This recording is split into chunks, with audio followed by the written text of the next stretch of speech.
Hello everybody and welcome to the West Ham Way YouTube channel. You already know who I am. It's been a while, or so it feels like, but obviously West Ham got that result against Aston Villa on Monday night. We sit fifth in the league. The opponents this weekend are massive. It's Manchester United. I know they've fallen off, but it's still a big game.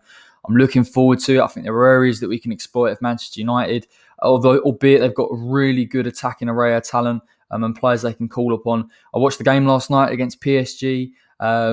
And again, they struggled a little bit at times, but I think the additions of Cavani, Telles, obviously Fernandes in January has really changed Ole Gunnar Solskjaer's side. It means from an attacking sense, they've got a little bit of mobility in there, a little bit of better movement that makes it just a little bit more difficult for West Ham. But I do believe we can hurt them in certain areas. So let's get into the predicted 11 for Manchester United.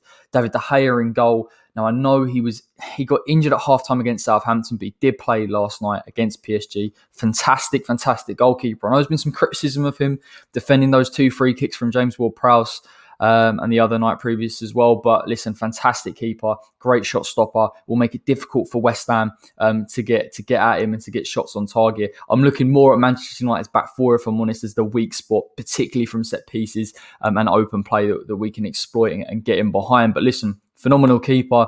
He's been one of the Premier League's best for a long time. So again, a tough test for West Ham United.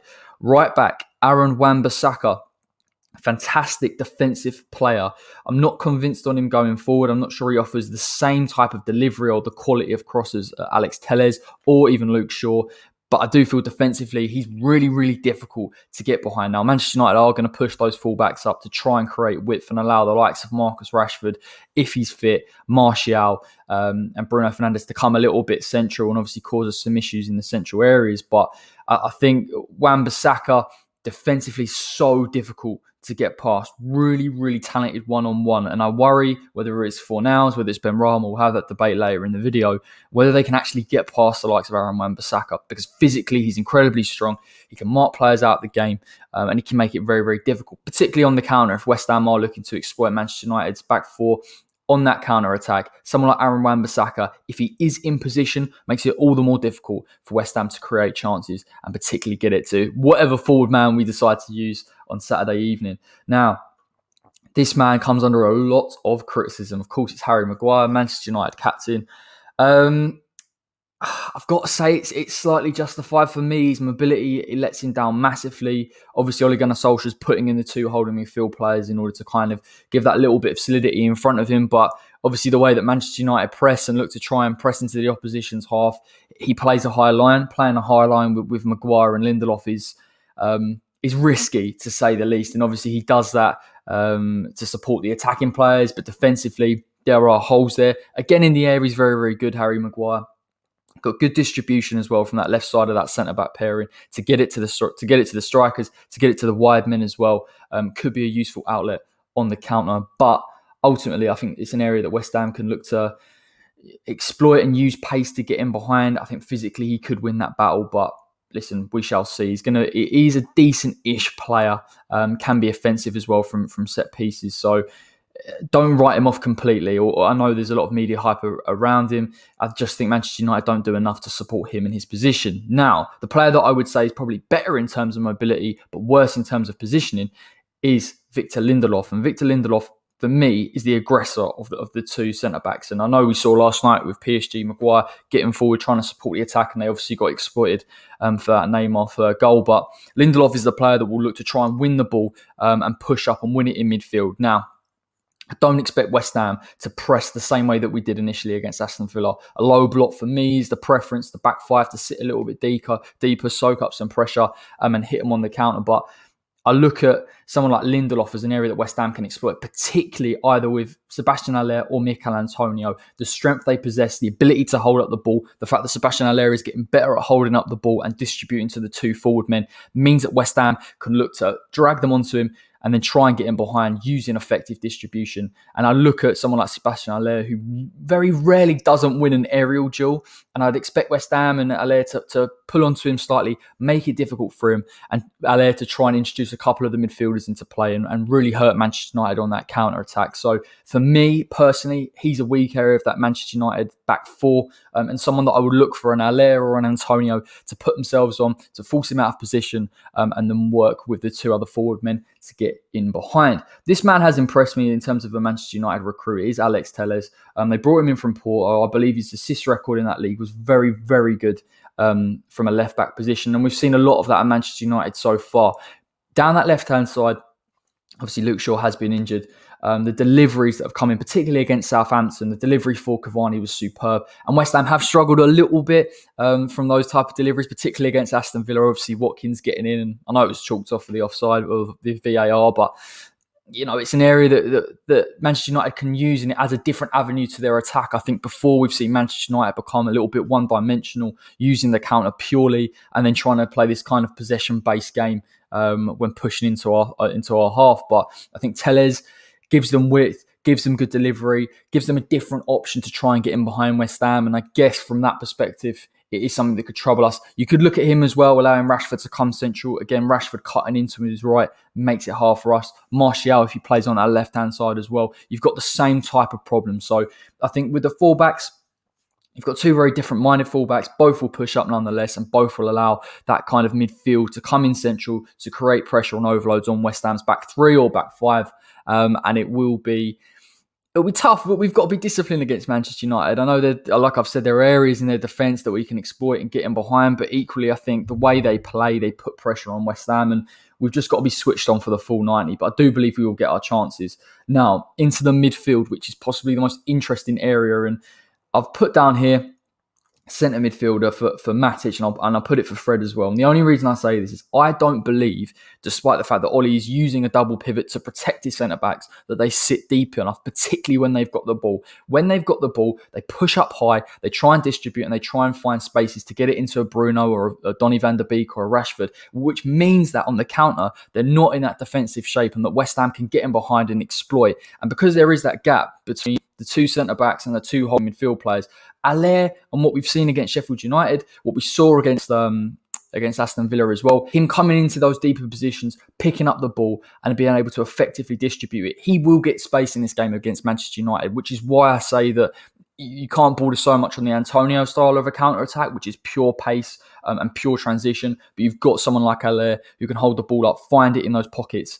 And I back him. I back him in his distribution. I back him in his touch and he's showing awareness in his game. So I think if he can get in behind those two double pivots, he certainly will find a lot of success. But listen, I rate Matic. I have rated Matic previously. Yes, he's tailed off with age, but I think he's a very good defensive-minded midfield player, which begs the question as to why Ole Gunnar Solskjaer wants to play two sort of high-pressing DMs.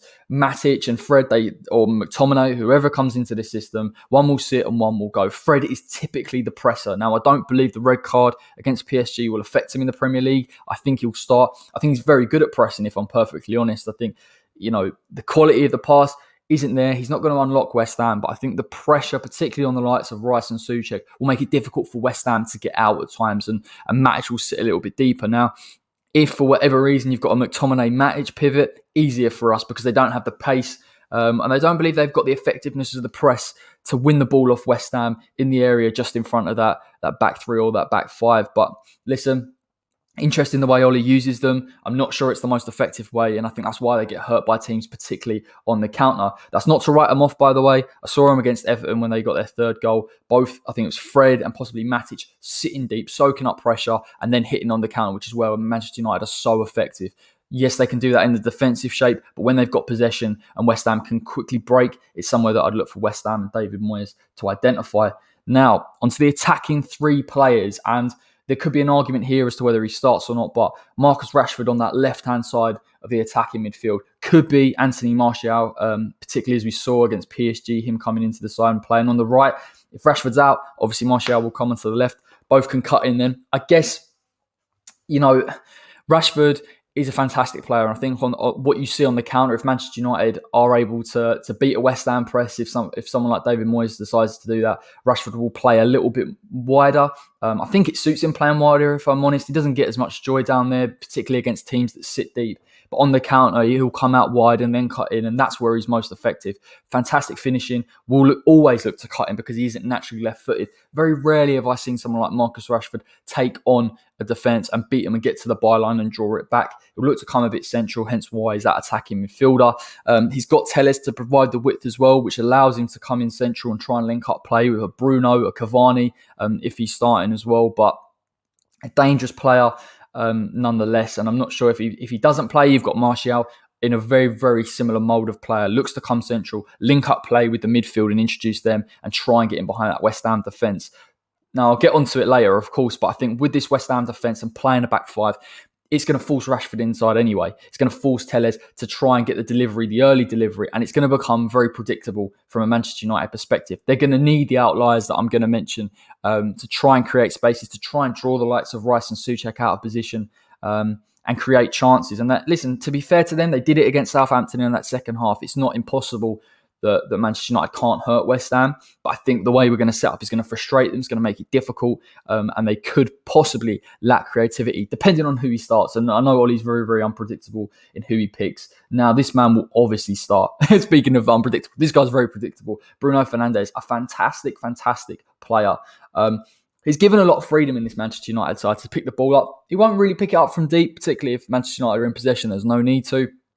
I think what I've seen in the Champions League games he's played for United, in the Premier League games, he can drift out to that right-hand side and pick up the ball. The left-hand side can come a little bit central and try and get closer to the striker. Bruno Fernandes has the ability to drift into positions and hurt West Ham.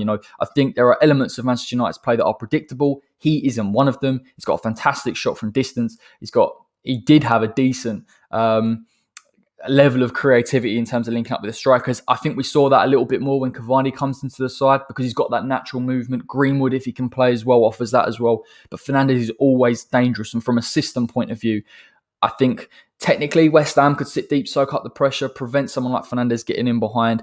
But Fernandes will try and draw West Ham out of position, try and move away from that almost that 10 role and make it difficult for us. I believe we've got enough defensively in terms of the shape, in terms of the personnel, but can't write off Fernandes. It's up to West Ham and that double pivot in Rice and Soucek to really frustrate him, push him into his own half, make it really hard for Manchester United and absolutely nullify one of their biggest threats for me. Now, this man, and I don't think this man has started probably enough for Manchester United as I would have expected, Donny van de Beek.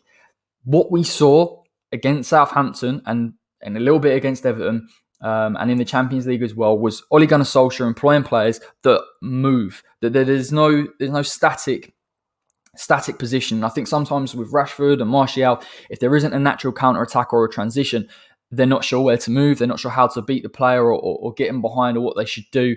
But I feel like with Donny van de Beek, he plays typically off that right-hand side of an attacking midfield.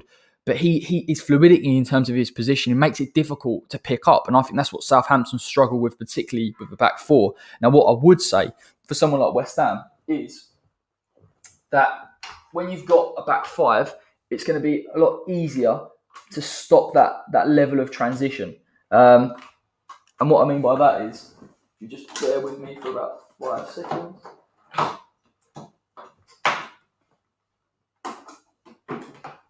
There we are. Anyway, in terms of you've got the likes of Donny van de Beek and Bruno Fernandes, the fluidity in terms of their positioning makes it difficult for West Ham to pick up. Like I said, Southampton have the back four. Again, it was easier to draw them out. Naturally, they like to press a little bit. They're not used to playing a low block. West Ham are really comfortable in playing with a back five, getting the two wing-backs to tuck in and then playing those two central defensive midfielders. It's going to be much more difficult for Manchester United to try and unlock us.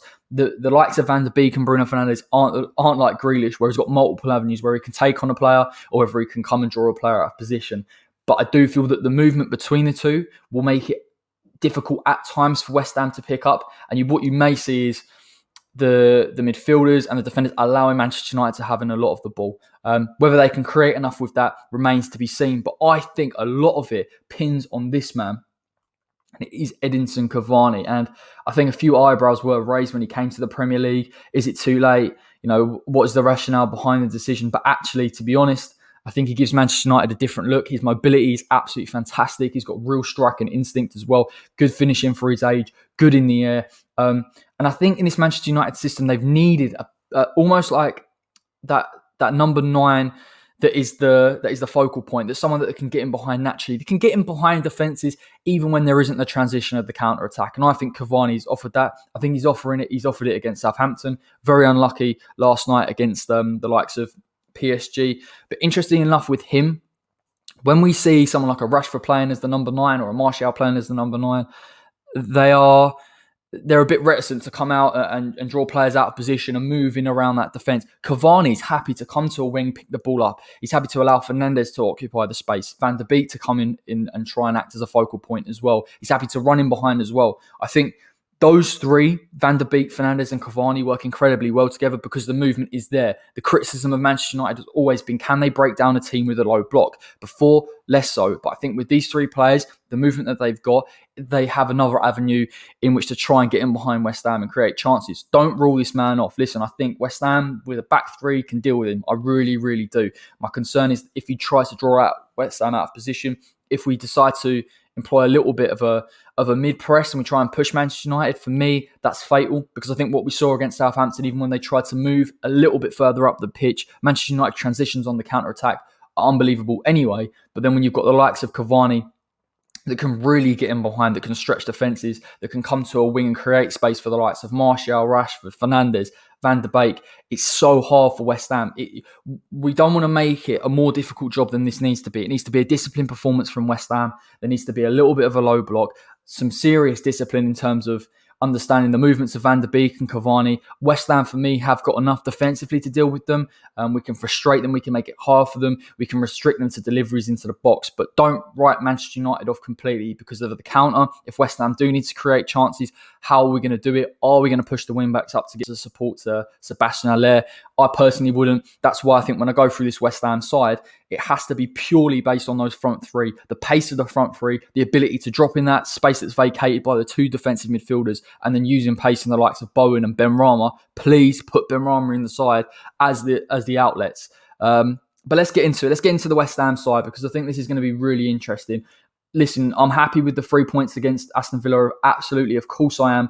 Was it a vintage West Ham performance? No. Possibly one of the worst performances this season, aside from the Newcastle game. We got the point. We created the chances when we need to. We're fantastic on the counter-attack. We brought on Benrahma and Haller, who I thought for the most part didn't put a foot wrong. And they did their job exactly how they should have done.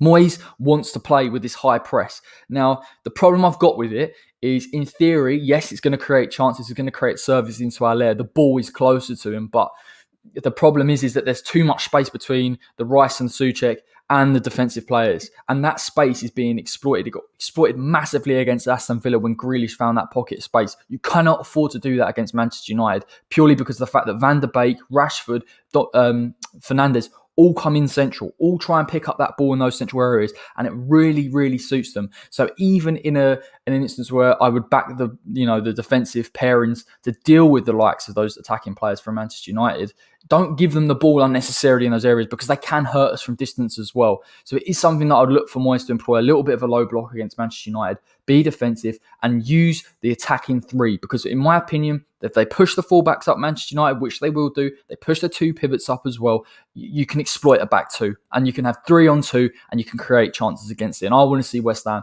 employ that a little bit in this game. So onto the West Ham side, Lucas Fabianski in goal, fantastic again. Against Aston Villa, made some real crucial saves. I think I'm not going to sit here and say it's been a return to form for Fabianski, but certainly we're seeing a confident Fabianski, a Fabianski that's commanding in his box. And West Ham, in that goalkeeping department and defensively in general, are looking really, really solid. You'd back him against Manchester United's attacking ray of talent. The problem you've got is when we saw against Watkins getting in on that sort of left-hand side of that centre-back where he's got that movement, Cavani will have a similar type of movement. And I think for someone like Fabianski, he's just got to be switched on to that. It's not going to be predictable from Manchester United, and that's the only thing that does concern me. So I back him all day. He's a fantastic shot stopper, and fingers crossed he does the business for us once again. I'm going to go back to what we've seen with David Moyes this season, obviously with that reverting to a 5-4-1 in defence, but then to a 3-4-3 in attack, and it's obviously Arthur Mazuaku down that left-hand side. Got pulled off against Aston Villa. I wasn't too disappointed because I think he did it to throw Fornals into the midfield and bulk it out a bit and prevent that space that was coming very, very clear against Aston Villa with the likes of Hourihane and McGinn. An astute decision from David Moyes, which we've not said too many times since he's come in. Arthur comes back into me, and the job for Arthur really is to deal with Aaron Wan-Bissaka. Try and push him back into his own half. Try and make it difficult for him to get forward if he does try to. And really support Aaron Cresswell, because I think with the movement of Donny van de Beek and Fernandes possibly coming to that wing and Cavani, which they will do, there is that fluidity. We're going to need the wing back to be switched on, to be defensively minded. Of course, I would love Arthur to push up and to get service into the likes of Allaire or Benrahma.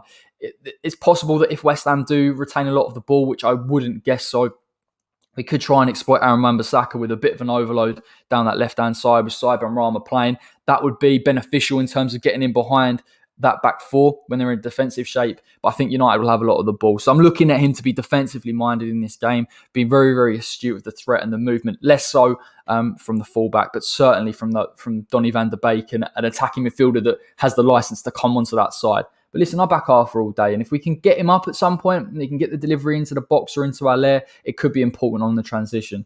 Now, this man, and for me, this is a crucial game for Aaron Cresswell. I think from a movement perspective of the opposition, it could be one of the toughest games, particularly with that midfield three that try and get in behind, that drag players out of position. The addition of Donny van de Beek makes that a little bit more difficult. Cavani as well. Cresswell, for me, defensively has a job on. There's absolutely no doubt about it in terms of being disciplined. But what I'm keen to see here from Aaron Cresswell is his outball to either Benrahma, Sebastian Allaire or Jarrod Bowen. And listen, the quality of the guys' delivery, the distribution into the front three has been superb this season, from attacking positions, from defensive positions. He's up there in the Premier League. We need to use Aaron Cresswell. I hope that the United press isn't too oppressive and maybe he can beat it. If we can beat that press with good quality delivery into the forward three, I think West Ham can really isolate the back two and Lindelof and Maguire, particularly Lindelof, who's so aggressive in trying to win that ball. So Aaron Cresswell's got a big job on his hands, not only defensively and being disciplined, but in terms of overall distribution. This man needs no introduction. It's Angelo Ogbonna, phenomenal player. I think he's got another job on his hands with someone like Cavani.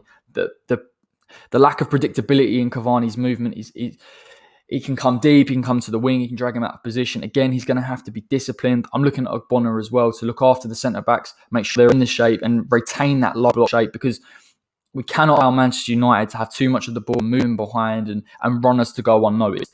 I back Angelo Ogbonna in the air as well. I know it could be tough with the likes of Cavani, Maguire if he comes forward for a set piece. It is tricky for West Ham, but like we saw against Villa, he's fantastic in the air. We're going to need him in this game 100%. He's the general of that back three. I don't expect him to run out and try and win the ball. Keep it calm, keep disciplined, but keep an eye out as well and support his other centre-backs in terms of the movement of Van der Beek and Fernandes. Don't get pulled in by Bruno Fernandes. I think if West Ham's two defensive midfielders can do that job and push him back a little bit further, that is the absolute ideal for us. Now, this man, Fabian Balbuena, been really impressed with him since he's come to the side earlier in the season. Great in the air. I think we saw that against Aston Villa. He's fantastic as well. Really strong in the tackle. Even when we went to that back four, I know it's risky, particularly with that West Ham defence, but I do back Balbuena in the air. I think it's important for this game if they look to get deliveries, particularly down that left-hand side. My worry is, of course, the Cavani movement. We saw it against Southampton, come into that near post, the movement that can just pull a sort of centre-back out of position. And we see with Balbuena, he loves to win the ball. He is aggressive. He'll try and come out and win it. We can't afford to do that against Manchester United. We absolutely cannot, because I think even the likes of Marcus Rashford, if he's allowed space to get in behind, Martial the same, Cavani as well, they will thrive on it. They'll absolutely thrive on it. And I think from a delivery standpoint, I back him, but it is difficult with that forward man now, that new number 9 in Cavani. The attacking midfielders as well that he needs to be aware of. He's got a big job on his hand, Balbuena, in this game, which is why I say the defensive midfielders need to really support him and nullify the movement of that attacking three in the offensive midfield. Now, this man has been absolutely a rock since he's come into the side. And actually, sort of on a side note, against Aston Villa, you see the run he makes, the overlap for Jarrod Bowen. Obviously, he plays into Benrahma and plays it back into Bowen. But that movement as well, offensively, makes back four struggle. And I'm not going to say in this game that he's going to push up. I think he's got a big job on his hands in terms of pushing back Alex Telles. I think if he can get to Alex Telles quick enough and Balbuena is disciplined enough to close off that space. You prevent that delivery. You prevent that out ball into Cavani, into the midfield three. You nullify a lot of Manchester United's offensive play from a wing perspective. I can't imagine him getting too far forward in this game. I look for him to play it into a Jared Bowen very, very quickly. The transition has got to be swift against Manchester United, but there will be space. There will be space. I will discuss it in behind those two double pivots for United. But nonetheless, solid back five. This man has been superb as well. Again, another solid performance from Declan Rice. In this game, for me, it's the defensive side of his game that we're going to need. The awareness which he's shown. He's a very, very intelligent defensive midfielder. I'm looking for him to pick up the movements of the attacking three. Be aware as well of those two pivots because they will try and push forward. They do try and create overloads. He's going to have to be seriously switched on.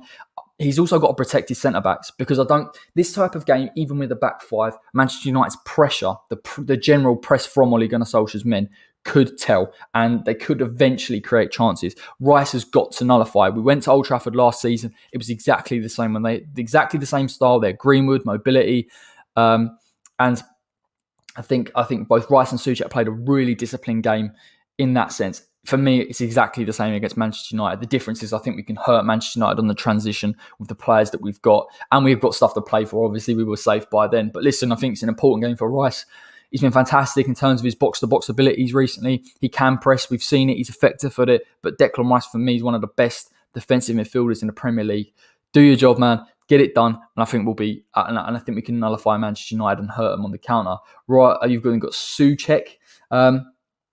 Again, I'm looking at him to play a more defensive style game. For me, I like seeing Souček make late runs into the box. And I think against teams where we can push up and press them and dominate a little bit more of the possession, Souček is perfect. And I think, against Sheffield United, he makes late runs into the box. He can really unlock back fours of other defensive with a late run that they don't pick up. We're not going to have a lot of the ball against Manchester United, if I'm honest. And the likelihood of West Ham being able to press them effectively and nullify their counter is really, really low. So Souček's role becomes different in this game. He's going to become a defensive midfielder. And of course, I would back him. He needs to be switched on again. Van der Beek, Fernandes, Cavani, real issues in terms of mobility. So I'm looking at those two pivots for West Ham to be defensively solid, defensively minded, and nullify their threat. Now, the forward three is always a huge point of contention.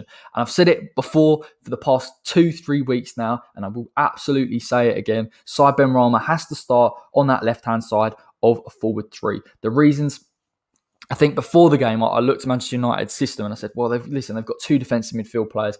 The space for Benrahma to come central to pick the ball up and link is limited. Not so, though. The space actually, in fact, between both those two defensive midfielders and Maguire and Lindelof, especially the space that someone like Lindelof can vacate on that right-hand side, means that Benrahma's got the opportunity to either come in and link up with Sebastian Haller or, which I would look for him to do, exploit the space in behind them. Now, when you've got Lindelof becoming aggressive, when you've got Wan-Bissaka pushing on, there will be space. And I think this thing with this Manchester United defence in particular, one man tends to go from either wing, then they're exploited with three, then they're all over the place. The shape's all wrong. Sometimes then you have, for example, if Telles has gone up, Wan-Bissaka comes in a little bit central. If Wan-Bissaka goes up, Telles comes a bit central. There will be space on either side. And I think that really suits West Ham's front three. Now, Benrahma, for me, he's got the pace to beat a man. He's got the quality of delivery, as particularly we've seen against Aston Villa and in previous games, even Fulham, for example. I really, really rate him. I think this is a game for him to shine, to get in behind,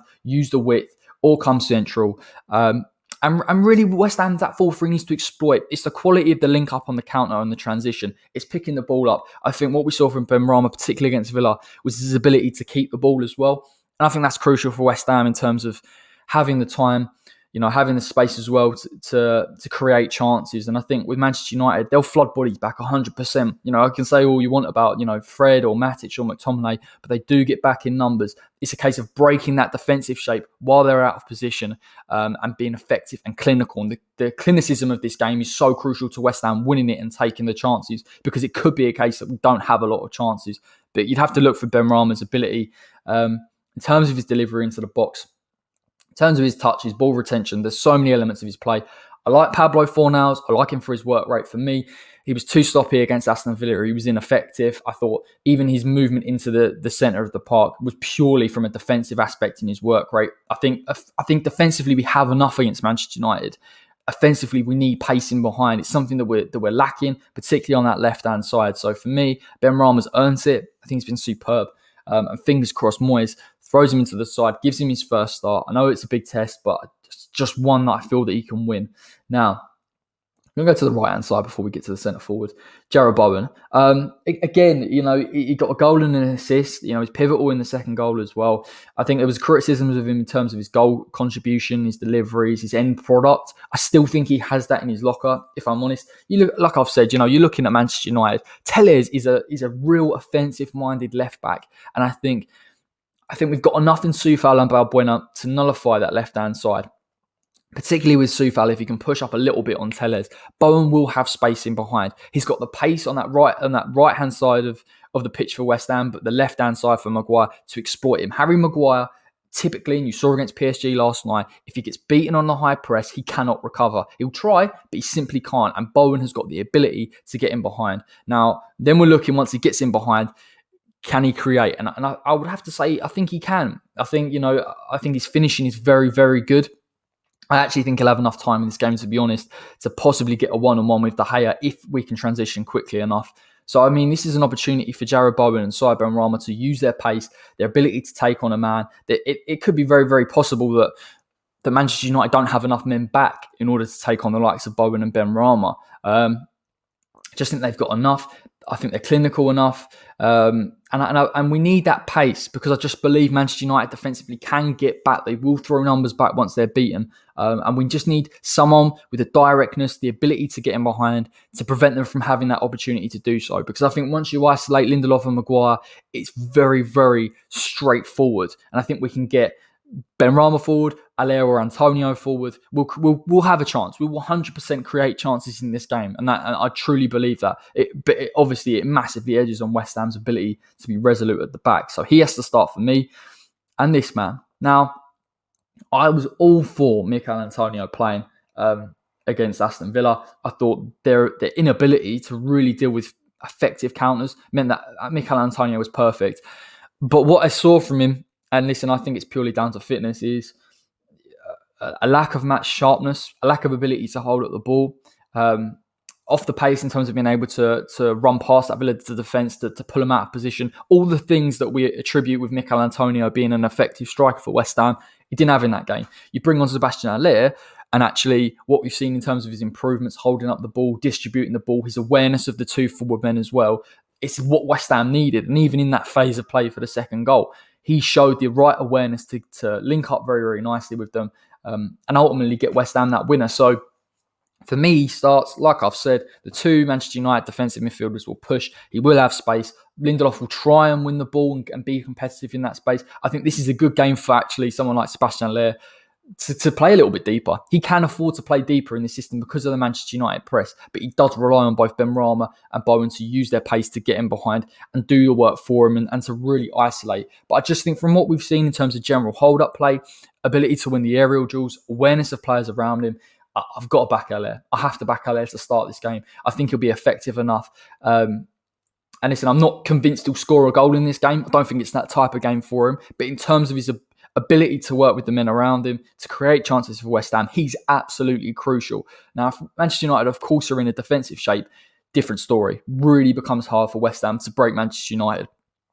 But the way Manchester United are, is they will dominate possession, and listen, I just think the risk of that counter-attack is why teams never press Manchester United. You saw against PSG last night, they sat deep against United, and United had no answers. You limit what they can do.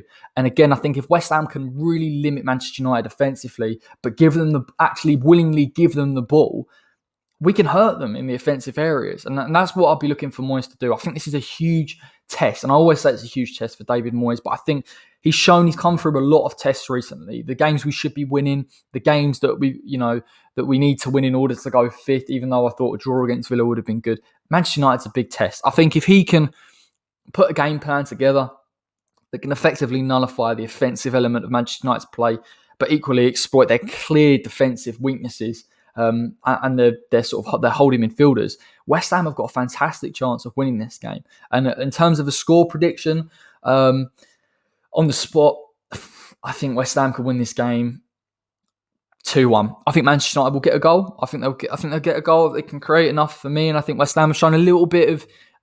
It's hard to defend for 90 minutes straight, and I think we do tend to concede goals, possibly in those last 10 minutes.